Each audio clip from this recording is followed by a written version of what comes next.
Hello, everyone, and welcome to the big 65th episode of Let's Talk Inclusion. I'm Manubina Chakraborty, your host for this program. Joining me are my colleagues Jane Nadaraju from Singapore and Vanessa Bob Swabi from London. Today, we are diving into a crucial topic employability and neurodiversity. Before we begin, I would like to ask my colleagues to introduce themselves. Hi, Jane. Hi, Vanessa. Welcome to Let's Talk Inclusion.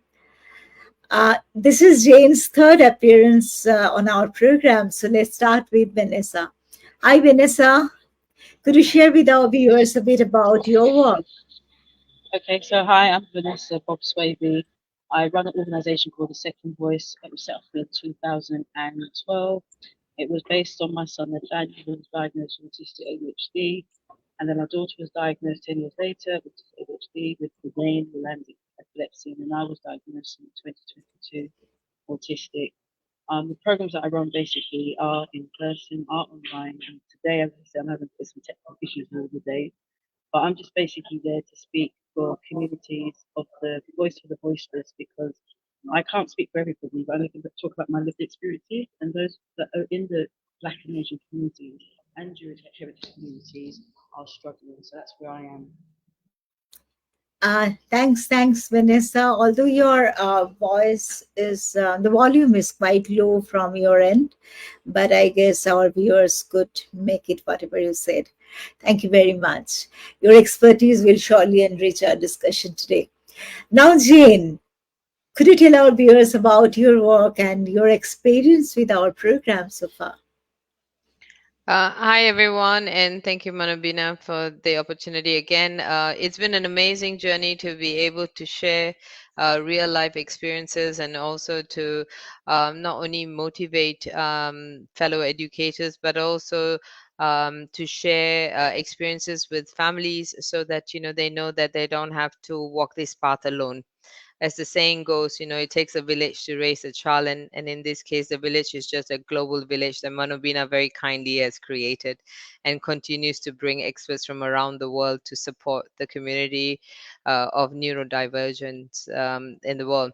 I am an educator as well as a social entrepreneur. I am very passionate about the work that I do, and I support neurodivergent students. I'm obsessed with finding ways. I'm an entrepreneur, so I only know how to solve problems and try to solve problems.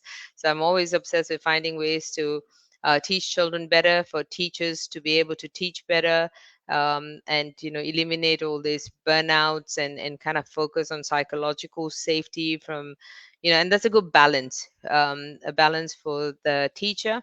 There is support for the child, but more importantly, also support for the family. So a lot of our work at the Gill International College in Singapore is about partnership, impactful work with focus on purpose. Thank you very much. Wonderful to have both of you here. So let's begin our discussion on employability and neurodiversity. In my view, vocational training programs that offer hands on experience, personalized coaching, and accommodations for different learning styles tend to be most effective. Making these programs more accessible involves providing clear information, reducing sensory stimuli, and offering flexible scheduling options. The way you run a college in Singapore, vocational college in Singapore, Jane, I too run a school here with a vocational unit for young adults. So this is my view. What do you think of about it? I think it's giving everyone an equal opportunity to be the best that they can be, right? Everyone has a right to be part of the community. We Yeah. value that in so many ways, in so many different ways. But the key here is that everyone has a role to play. And when we say vocational, we teach to their strength. We're not afraid to make changes. It's not just Mhm. one path. It's okay to, find out, what suits you better. and what you would thrive in. I think the job matching is the key when it comes to vocational training. No disrespect, what parents want, what the child likes, and what he or she can do is completely different. Very true, very insightful points, Jane. And what are your views on this, Vanessa? Okay, so I think I agree with Jane. I have to admit, some parents can think that they can speak, and I've got to speak from an autistic perspective. I can't speak for everybody else. With my son in particular, Nathaniel's 21 now, he didn't have a pathway because everybody wrote him off. And when I look at him now at 21, he was able to look at something that he was interested in. He didn't want to be around people. He got into construction, which is plastering. And even though he left without any qualifications, it was something that the college in particular made the adjustments for him so that he did things that worked for him. And they made sure they made those adjustments. Where some people just say, no, he's got to fit in. There's that thing about one size doesn't fit all, the learning styles have to change. And through that, I can see how he's blossomed and he's more independent. When I look at my daughters in particular, um, they have been failed in many ways because the learning styles change. They don't want to give them the tools. As far as they were concerned, because that other autistic person or that person with additional needs coped, why can't my young girls cope? So I feel for me, and when I talk about myself as well, my learning styles was I'm very visual. I'm all into a lot of technical appliances. But when I was in education, I struggled with sitting in one place. And I know I was told I was very disruptive, but I didn't learn. It was only till when I made changes, or like I said with my children, I gave them the choice. And I had to make sure it was their choice and not my choice. Because sometimes you find parents may look at an autistic child and say they may excel in that area, but doesn't mean it's what they want. You've got to look at what's their skills to make sure that they flourish in their way and not just make that assumption based on what they think they can do. Like somebody said, I want them to be a doctor, but it doesn't mean that they want to be a doctor. They don't have the skills to work with people. And I think that's the struggle that we have. I think when I'm working with a lot of families, that's children that are academically doing well, but they can't access a lot of the support in their education practices. Okay, okay, that's great to know that. Jane, would you like to tell our viewers about the functioning of your vocational college in Singapore? So our main focus is to make sure that everyone has continued learning, and they're given the time that they need to learn to be the best that they can be. So we support them all the way up to 30 years of age with the option to extend it if there is a student who needs more time. We teach to their strength, but also we personalize it.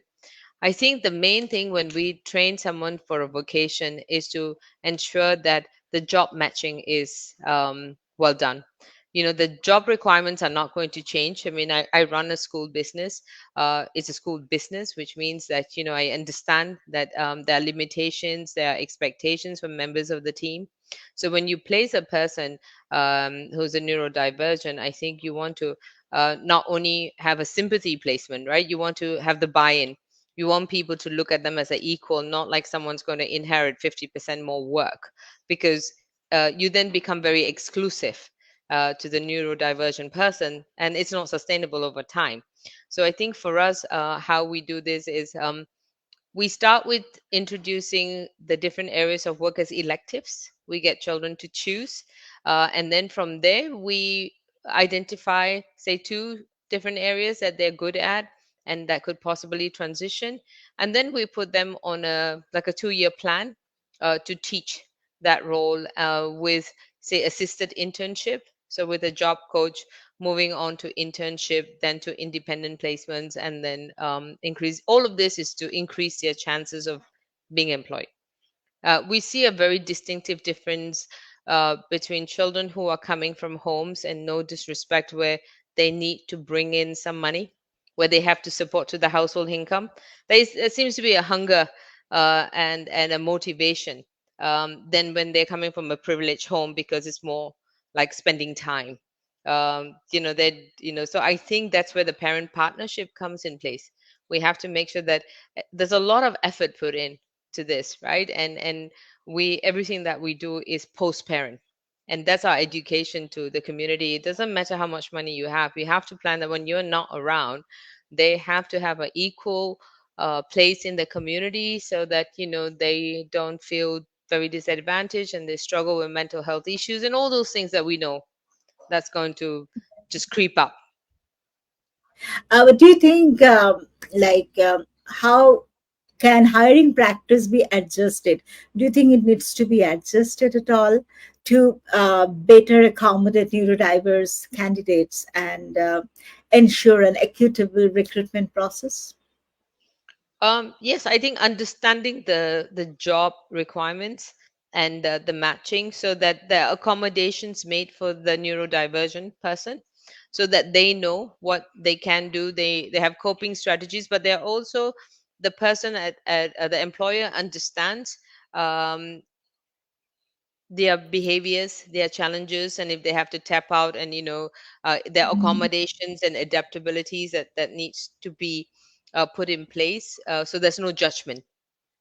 Yeah. If someone says, I need to now just go for a walk because this is too much, I need to organize my thought. That's not to judge them that there's something wrong with them, but to understand that, hey, they are entitled to the 10 minutes break, so Very that they could important. come back. Yeah, so it's more accommodation and adaptability, that so before we place someone, we work with the employers. We go through a training program with them. We teach them strategies. We help employers also have like accommodation walls if someone needs a headphones or someone needs some sort of sensory. I mean, these are coping strategies, right? And today we try to be very current, um, Yeah. instead of them being very dependent on their telephone, which can then become very socially inappropriate in a workplace. Yeah, very true. Thank you for outlining the strategies. Vanessa, what specific workplace accommodations are necessary according to you to support neurodiverse employees? Because you are in another part of the world, that's why I'm asking this to you separately. And how do you think can employers effectively implement those accommodations? I think anybody who knows me, I can be a bit controversial, and I have to be I have to be honest when it comes to people. And again, I use that word autism. Those who've got human disabilities, where not every autistic person can be in certain workspaces. And the reason why I say that is that um, I've had lots of young people who just not been given those tools to work in working environments. We have to keep it real. Not everybody can work. We're in the UK. They do say 22% of autistic people are in full-time employment. I hope I got that right. But at the same time, we talk about employability, but there's still people in their jobs who don't understand what autism is. They seem to think because they've met one autistic person that they're all the same. They're not making the adjustments. I'm being real because when it came to my daughter in particular, the training, they didn't want to make the reasonable adjustments to the point that she refused to go back to college. And they're still forcing her to go into a space because they feel that she's pretending. Just because an autistic person can speak, just because they may have a preference of a learning style, they're still fighting a system where, because that person, again, I use that word neurodivergent, but for me, when I use that neurodivergent term, is what is that strength of that individual? When we talked about accessibility is making sure that the programs are flexible, but at the same time, it's the financial assistance because we're finding that a lot of people don't want to buy in, they don't want to spend money because they talk about it's too costly. So it's that same word again. What may work for one autistic person or neurodivergent person, it's not going to work because everybody's talking about neurodivergent, but they're not breaking down the challenges that each individual person that is experiencing. It's the barriers as well. So I look at me as an autistic person. When I did get diagnosed before that, I struggled in employment, I struggled in training, but I knew what worked for me, but it was denied because people said they couldn't give that preference for that one person. I had to learn like everybody else. And I know that still happens in 2024. Yeah, it's actually very crucial to tailor accommodations to individual needs. Jane, you have strong ties with India, and what I found in Indian organizations that awareness and understanding of neurodiversity among the staff and management is quite poor. So, how can organizations increase this awareness and understanding of neurodiversity among their staff and management to create a more inclusive environment? Do you take such initiatives in Singapore? Very much so. We have a master plan, 2030 master plan, that we will become an inclusive society. You see rapidly many changes happening in the community. There's a lot of community education, Mhm. especially with the older generation who don't understand. They misrep the easy. I think it'd be similar in India where they would refer to everything as bad behavior. Yeah. There's a lot of parental expectations on why your child can't talk, or why is he behaving in a particular way. And I think people shy away because of the elders and the respect and the cultural practices that we have. But I think Singapore is spearheading education, spearheading I think when you have campaigns and dialogues and discussions top down, so it's the practices that are also of influencing the policies that we have. So I think we're a small country, but we are very forward looking in our practices, and we are very open to discuss this. We come from a cultural background. We've all grown up with four different ethnic groups. So we've been inclusive from day one.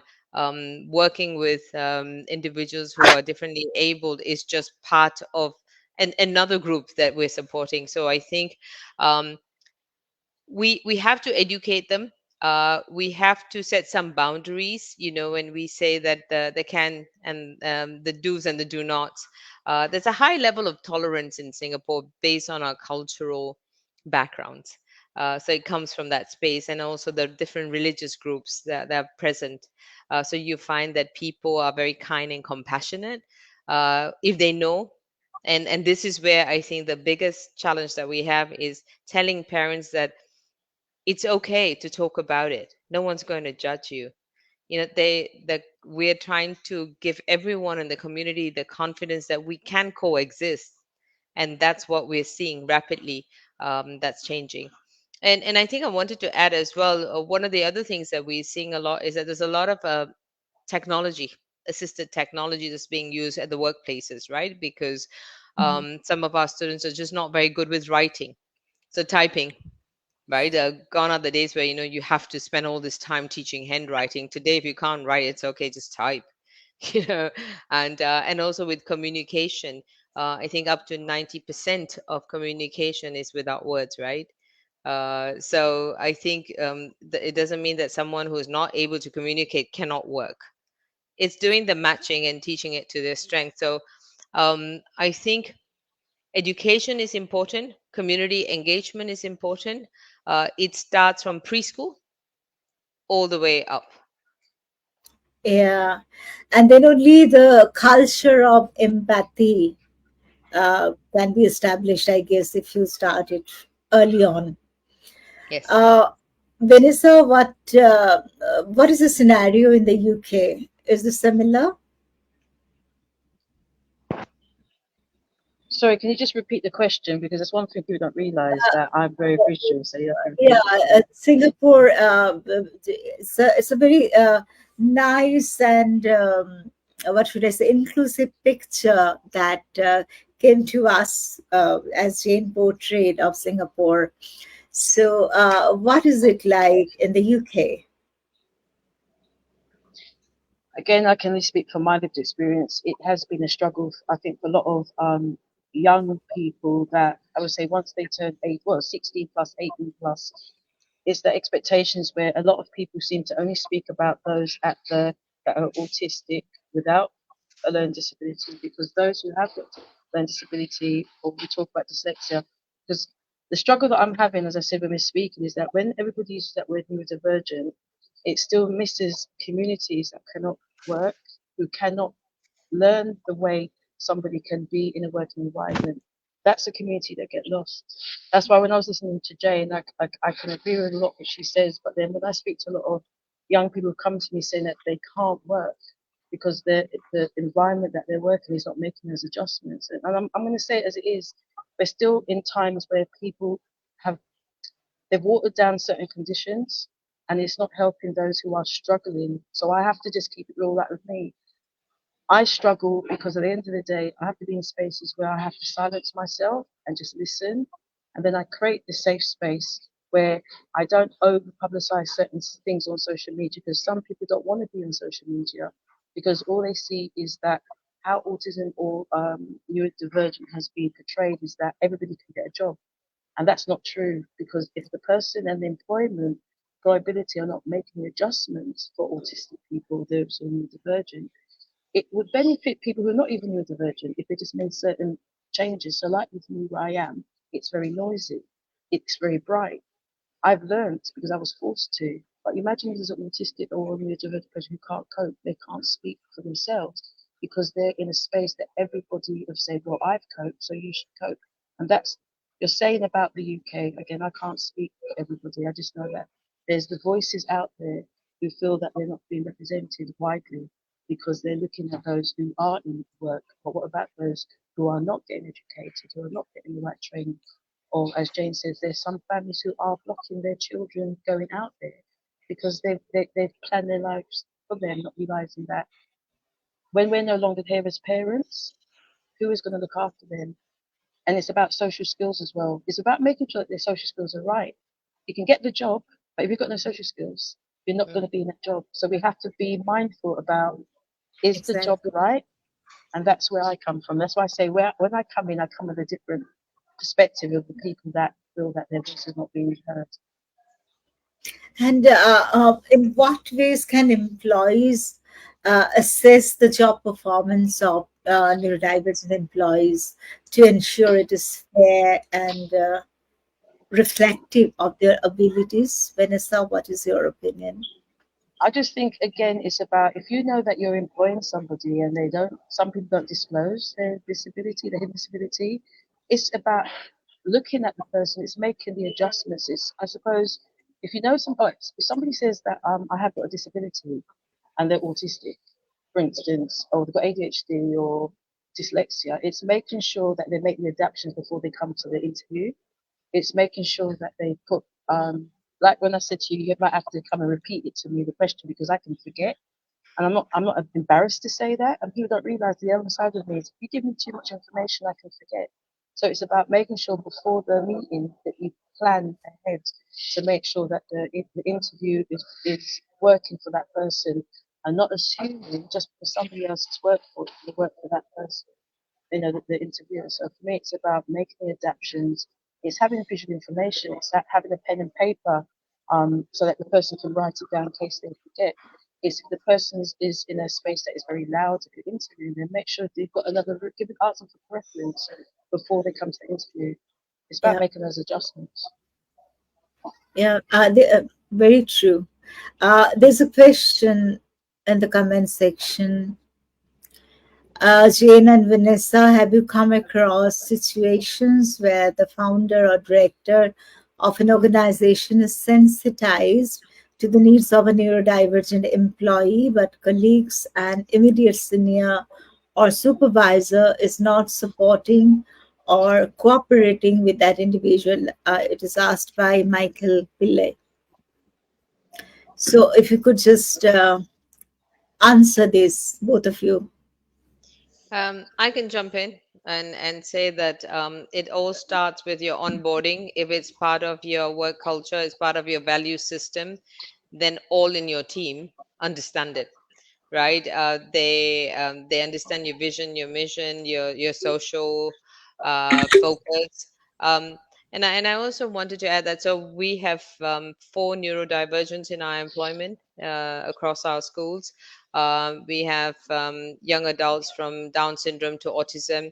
Um, but what we do is to make sure that I think I agree with Vanessa is the expectations must be very clear what the person is signing up for, and the team understands because it may not be the same role. because there's some flexibility and adaptability. Like for many of our team members, they don't do the same 8 hour shift. They do 6 hours, 5 hours, because that's what they can do well. Asking them to do a full shift like a neurotypical person may not be successful. So everyone in our team understands that we're an inclusive employer, and everyone has fair assessment based on their abilities and their strength. Very nice. Thanks very much, Jane. Vanessa, would you like to answer Michael's question? I was just thinking, I think how I operate my organization is I just make sure that if a person is not able to make those adaptations, I'm not asking them to come back again. I think I can't really speak for other organizations. I know that people have said, I've gone to this job and they wouldn't make the adaptation and I left and they never challenged it because they felt that, what is the point? So I can't really answer that question in that sense because not a lot of organizations would say that they're neurodivergent in that sense. That's my perspective. Thanks. Thank you very much. Michael, I hope you have received your answers and must be satisfied with this. So let's come back to the questions which I have actually jotted down for both of you. So one thing just came to my mind after listening to both of you is that uh, are there any strategies that can be employed to support the career development and advancement of neurodiverse employees? I can jump in and share that in our organization we have a mentorship program.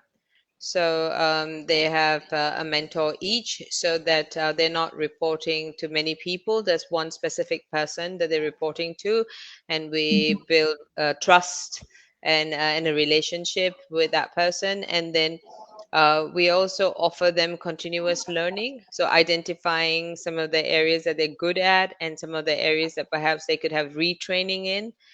For example, we our reception is always run by a person, who's a neurodivergent, and so they could be very good at answering the telephone, but they may not be very good at recording or passing on the messages. So, we then find opportunities for them to train, to go on for continued learning so that they're getting better at it instead of changing the role. Instead of saying, oh no, this job is not working for you, because, there's 65% of what they do works. And then there's a 35% where we can actually teach it to them, but we need to be patient, and we need to provide support, regular check-ins and reviews, and not give up too soon. Yeah, absolutely. Personalized development plans can make a significant difference. So, Vanessa, do you have similar strategies at your organization? What internal and external support systems can be put in place, according to you, to help neurodivergent individuals thrive in the workplace? I think we need Jane in the UK. I think for me, as I said, it's the trust. It's getting to know the person as an individual and not as the condition. It's giving them the Yeah. space. It's being patient. It's knowing what their strengths are and where they need to improve. It's making sure, again, from my perspective, when I'm working with autistic people and I'm doing events, it's making you've got a lot of visual information. It's making sure you're being adaptive. It's making sure that um, you are, but you know who to sign them to, not just give them to anybody. I like to have consistency.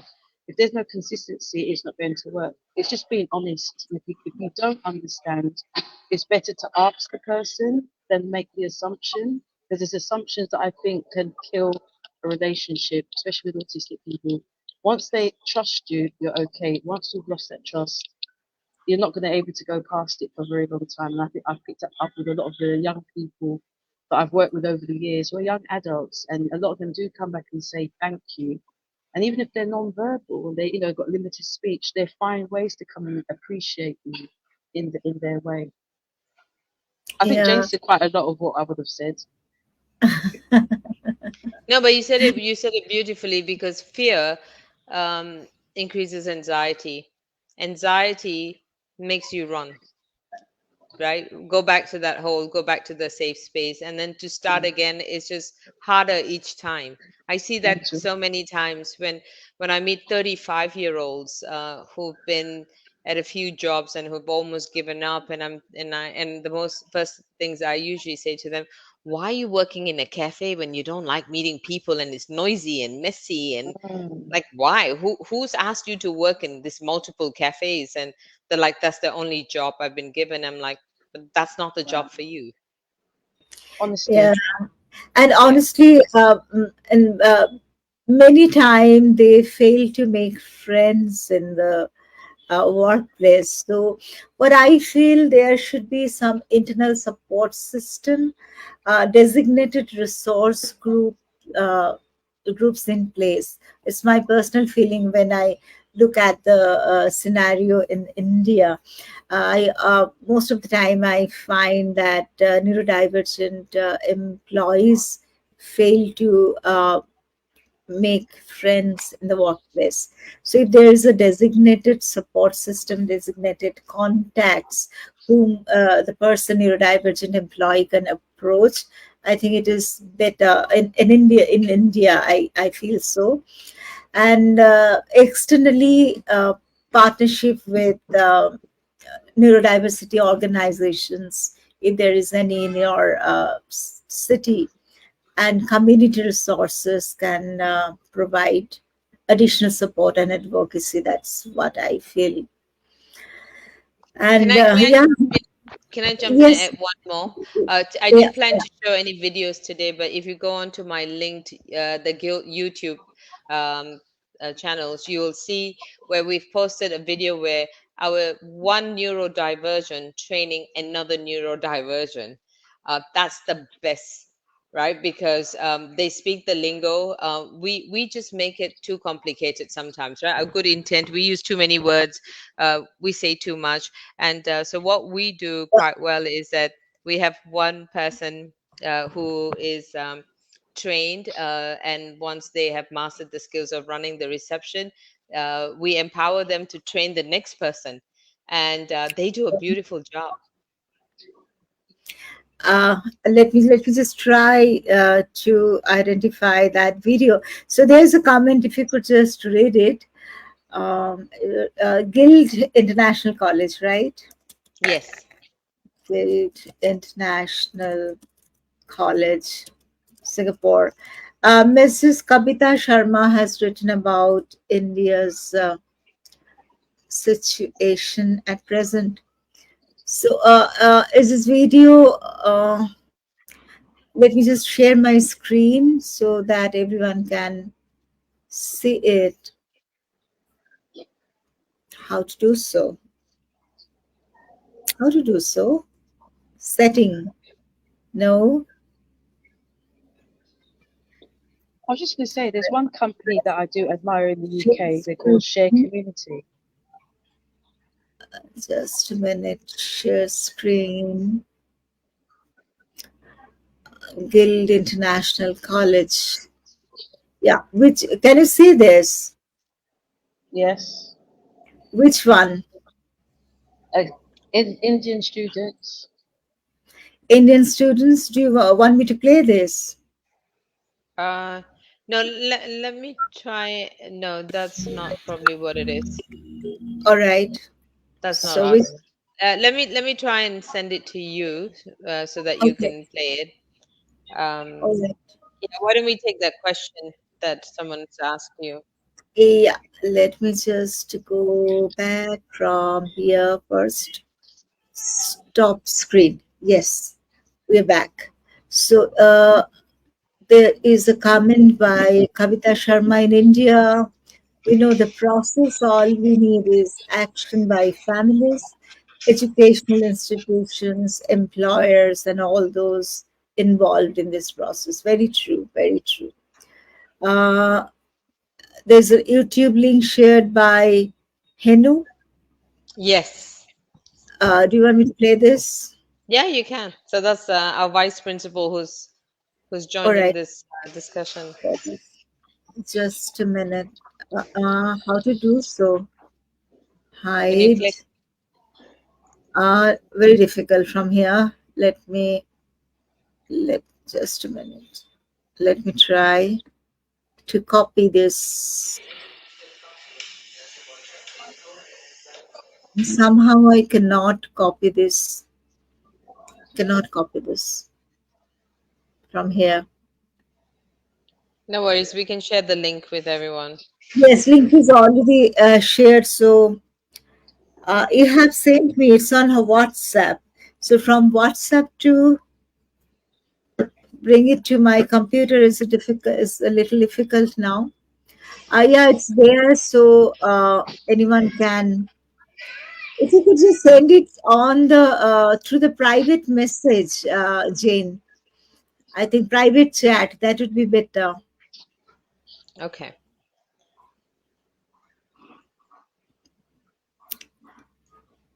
So we will show it. And Vanessa, in case you would like to show some videos, you're very welcome.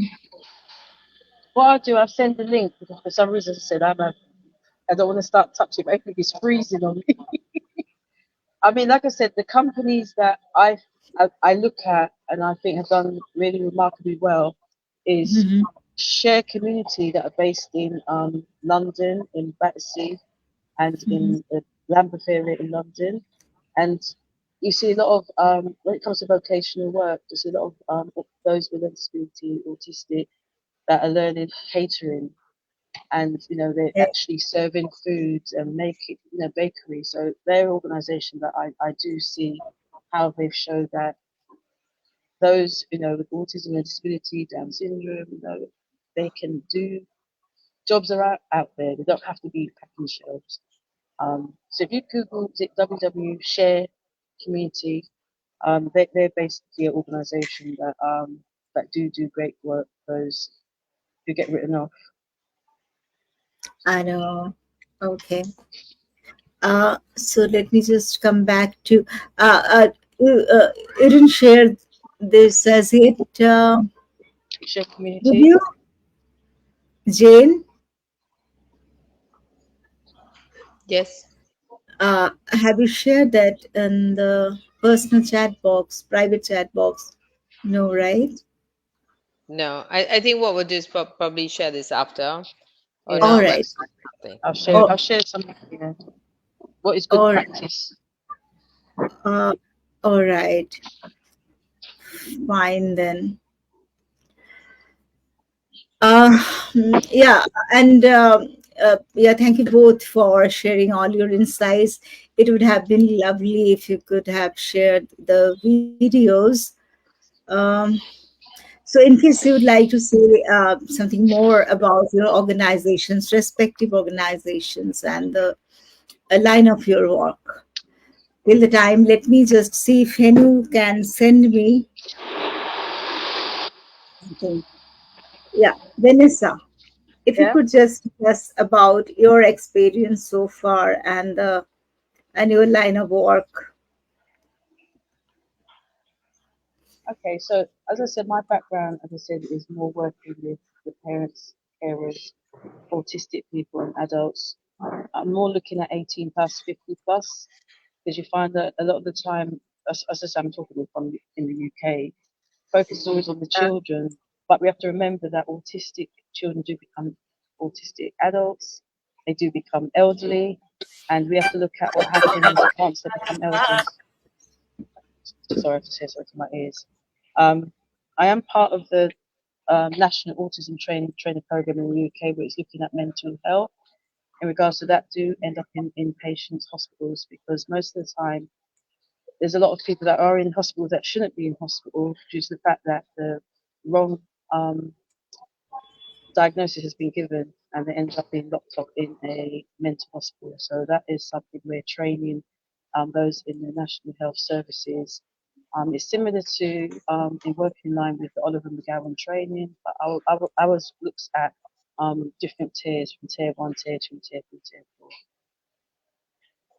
Okay. Okay, so nice. Thanks very much. Jane, Um, if you could I just share a few more activities that your college is running I'm still trying to find out the link here.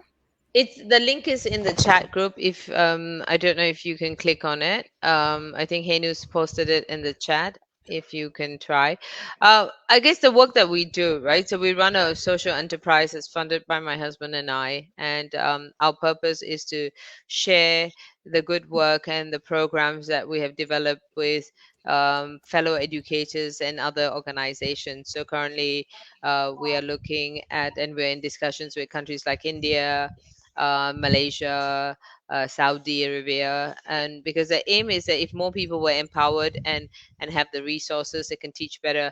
I think I saw one of the comments about that we need action. Now, action comes from everyone's waiting for someone to start. So that's Yeah. why I did it, right? Because for the longest time there was a lot of talk about vocational. So we're the first private vocational college for neurodivergence in Singapore, because we So have very nice. good we have very good vocational colleges, but they all need some sort of academic rigor. And we just thought, look, that should not determine who you are. Your O levels and your GCSEs, like, should not determine who you become, who you are. And we're a non-exam model, and our kids are thriving. They're doing really well. Our team members are doing amazing work, and we are having fun. And I think that's the video that, if you can see. Please don't let them Is start it? start here. No. When you see any visitors come, right, you let them sign here. Okay? You don't let them anyhow sign here. You must let them sign here first. When everything finished, then you can go to here. Okay. Here like this, you are wasting paper. Oh. Alright. Then if everything you waste paper, then who have to answer to this identity? Me and Michelle have to give an answer. Then every time wasting paper, then you're creating a lot of us, you're creating us a lot of trouble. So next time, please don't do that. Oh my. So please take note and don't do it again.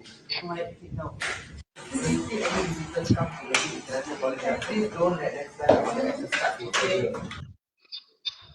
So, Zubair and Denise both have autism. Denise happens to be 35 years of age. Zubair is about 24. So he's training her on the signing in and signing out by visitors. So And nice. yeah, and no one leaves our college without signing out. So I can guarantee you that. He goes running after them. First they have to sign in, and then he goes after them if they've forgotten to sign out. He does an amazing job making sure that everyone is accounted for. Students, and I think over time we had to actually work with him and giving him the confidence, but also the language, right? Because it became very much power, and he started, like, being very he was very good at reprimanding, and we're like, no, it's not about reprimanding, but it's about sharing and making sure everyone is safe. And Denise takes the instruction from him so much better than us.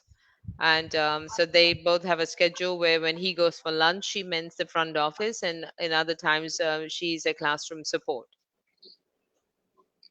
Okay. So And how do they, yeah, yeah, Vanessa, yeah, please no, carry on. I was just going to say, one thing we have to remember when we're talking about people in the Black and Asian community, those voices don't always get seen. And that's what we have to remember when it comes to cultural differences in Christian culture. Is something that we have to always remember, because I always say to everybody, when we go into certain spaces, there may be people that don't look like us, they don't speak our language. I mean, I've been born in the UK, but I know that whenever people come to me from, like, for instance, from the Asian community, I have to make sure I know what community they're coming from to make sure that those people can able to speak, because there are language barriers in certain communities where children are speaking for their parents. And this is what we have to remember, that it's nice talking about all this, but it's what if somebody doesn't look like when you come to the UK and you're still isolated, because there's people over here who still don't share that their child has got a disability or their young person with a disability because of stigma. So we have to keep it real to remember that this is really great, and that's what I'm saying. If Jane was over here in the UK, I'm sure even if you were able to open the channels for people within the communities to see representation, which is the key of breaking down those barriers, because we're still living in times where they don't want to talk about autism, ADHD, or any condition because they still think it is a curse in some Mm. communities. So I have to just say it in that way, is that if just remember that not everybody will be like us and speak. And as I said, I'm not 100% today, but that's something that I would like just to remember, that our voices still get gagged in certain spaces. We're still a minority in certain communities. No, we really appreciate you sharing that because that is the truth. And I think sometimes parents, um, I'm a parent myself, when you have a child, regardless of whether they're neurodivergent or neurotypical, you want the best for them. And sometimes I think um, they try to paint a picture of what it's not, and overpromise, right? Like I constantly hear families say, "Oh, my child is a great singer, he's a great artist." And when I work with our music teacher or our art teacher, we have very frank conversations like, "Oh, the child should paint, but he doesn't have that kind of talent that's going to earn him a living." And how do you now go tell a parent who's now told you at admissions that he's an amazing painter, and they show you all these pictures of what he has painted, and then you see them in class and you go like, wow, Right? why do Yeah. you put yourself up to that? Why do you feel like you have, he's good enough? All means all, right? Mhm. And different is not less. And I think that's the education that it comes from our cultural space of where we try so hard. I mean, I look the way I look, and I have built an educational very successful business. I sometimes get told that I need certain type of people to front the work that I do, and I laugh and I go, really? Like anybody can be. I mean, you're a British citizen. Anyone can be a British citizen. Anyone can be a Singaporean. So I just go like, why does a person need to look a certain way in Asia to front a good school? But that's the mindset of parents, right? That they Exactly. think that means good. And so that actually then translate to them presenting their children being better in certain things, when what you want is honest communication. So we always say, look, if you tell us what is it, what we're dealing with, we can find ways to facilitate the learning. The fact finding as we go along um, can get very frustrating, and the child is the victim because a meltdown is more traumatic for the child than any one of us, right? Everyone in a community is affected, but that person is the most affected. And if we can avoid that, that's the first prize, right? And but that comes with building a relationship, understanding. So that's a lot of what the work that we do. Our vice principal, who's on this call, Henu, we always spend a lot of time. They spend a lot of time talking with parents, understanding the cultural background, because we can't get people to change. Or just because you moved to Singapore from India, you're still operating in that space. You're naturalized into a country, but still your DNA. And when you go home, you're going back to India to meet grandparents who perhaps don't quite understand and have expectations. So I think it's a process, but I think schools like ours is giving parents the confidence to say it's okay. Right. So nice. There's a question, Jane, from Michael Pillay again. Which types of job work opportunities are ideally suited for neurodivergent individuals who are nonverbal, too logical or analytical, three creative? Depends on their interests. I've been told I was logical, systematic. My background was in television. I always loved I think the question I can look at, it could be IT. A person could be, as I said, person could be non-verbal, but they're still very articulate. It just can't be verbalized. They have to have the right tools that can speak for them. It could be data processing, computer. Is it data inputting? It could be an editor. It could be someone who's an artist. It's as Jane was saying. There's some autistic or those who are neurodivergent are great artists or non-verbal. It's the parent has to just let go of the child and let the child develop what is their skill instead of holding back. Just because they may be able to write, like with me, I struggle when it comes to speaking, but put me in an event, when it comes to putting an event planner, I would make sure I put everything out for everybody's different needs. So it's making sure you know what that individual's need is, interest is. Don't force them to do something just because you're copying another person's neurodivergent individual. I think that's how I could put it in a nutshell. Very well said. Yeah. And I'll say you just have to add that, and it has to be sustainable. Exactly. Not Right, yeah. so I'll give you an example. We started, we are very ambitious. If you go online and look at our college, we built this amazing studio college where we have all the studios from culinary to music and the arts, and we even have a DJ studio because someone challenged me to say that he wanted to be David Guetta. I'm like, yeah, sure, why not? And but what we found out was some of the works were quite difficult for our students, so we had to change. Some can't go out to work, but work had to come in. So we started trying out floristry. And we found that not only was it therapeutic, some of the kids who had a creative eye, and it was therapeutic, but also in a cool, safe space, air conditioned, because there's sensory issues and stuff. And then in Singapore, we also found that you can get vending machines to sell your flowers. So you don't have to run a flower shop because, again, expecting them to run a business and understand financial literacy, blah blah blah. So it's about teaching them a skill, but also finding how you can make it sustainable. I Yeah. just I just thought that the thing I remember when I did something, the thing would be then would be graphic designer, it's data analyst, it came back a web developer programmer, artist, which I did say earlier, could be a painter, sculpture, and an autistic person who was non-verbal. They used Play-Doh to create sculptures. And they were quite happy to do that. And there's some of them are freelance writers, bloggers. There's lots of jobs out there. Or if not, I always say to everybody, Google search, and you'll find there's a lot of things that meets different needs and interests. Jane, Yeah. we need you. Jane, Jane, this we need is to get you. hard to digest.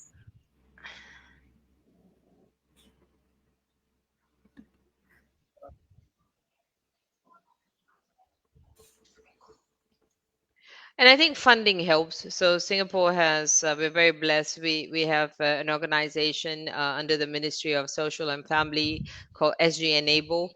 They look after all the persons with disability. So a lot of the families from low income groups get full funding for training.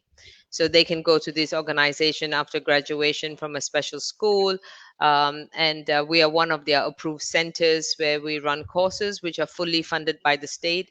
If not, they get a daily allowance to motivate them to come to this training. So you end up actually making money. You get trained and you make money, and I think so. We're very blessed that there are these good initiatives put in place in Singapore. So no one's left behind. Yeah, so nice. And I just wanted to ask you, have a program for teaching assistantship, I guess. The neurodivergent young people get training for that.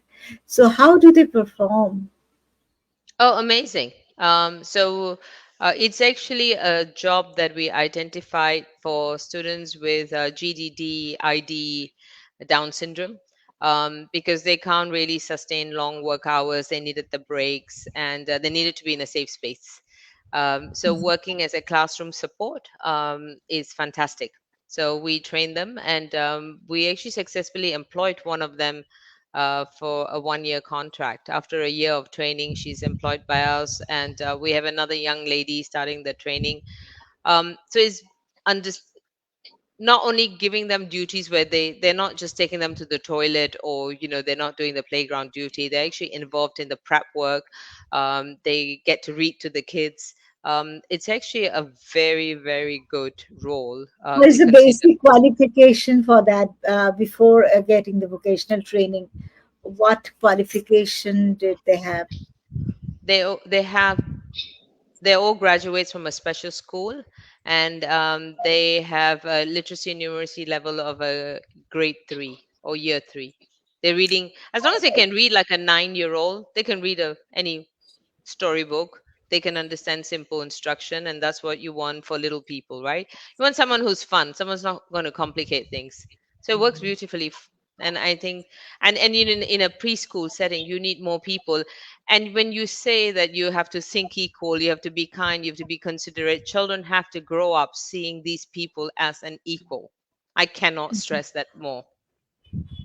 So nice, so nice. Thank you very much for this insightful discussion today. And Vanessa, you were not well. You have some discomforts due to allergy, but till you are here, thanks very much for that. So before we conclude, it's been almost an hour. So before we conclude, if you have any concluding advice for our viewers who are basically teachers and parents. I suppose for me, it's good that we can do these online. I think it would be nice that we can probably do something like this again, where we can invite, like for me, get more parents and professionals to come on, because I think when James was speaking and showing what you're trying to show, that there is hope. There are people out there that are doing things, but we need to connect so people can see instead of us just on social media. I think this is quite good because it shows something positive, and to make sure that people that have got a condition know that they're not left behind, and this will empower them and inspire them to be their best self. Yeah, thank Thank you. you. Thank you very much, Vanessa. Jane, your concluding advice, please. I think for me, it's I like what Vanessa said. I think everyone should, uh, when you come together, I think it's different. You feel not only supported. I delivered a keynote in KL over the weekend, and just talking to teachers. I think a lot of my work involves supporting teachers because most teachers are willing.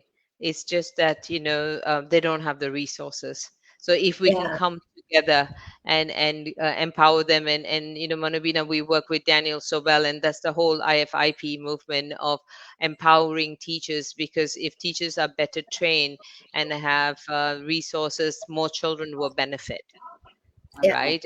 And thank so I you. think it's very much that it's about coming together and sharing what we have. I personally don't believe that we are in competition with each other, but it's complementary. And we localize everything wherever we go. uh, we try and help teachers to say, you're not trying to um, replicate Singapore when you're in India. You're taking the best practices and trying to localize for it to work. Exactly, exactly. Thank you very much for sharing your insights and experience today, Vanessa and Jane. This has been a valuable discussion on employability and neurodiversity. So we look forward to continuing this important conversation in future episodes as well. And thank you very much to our viewers who have participated in our discussion very enthusiastically. Thank you for all your support. So let's meet again for the 66th episode of Let's Talk Inclusion soon. Till then, goodbye and take care, all of you. Bye bye. Thank you, Jane. Thank you, Vanessa. Thank Bye. you very much. Bye bye.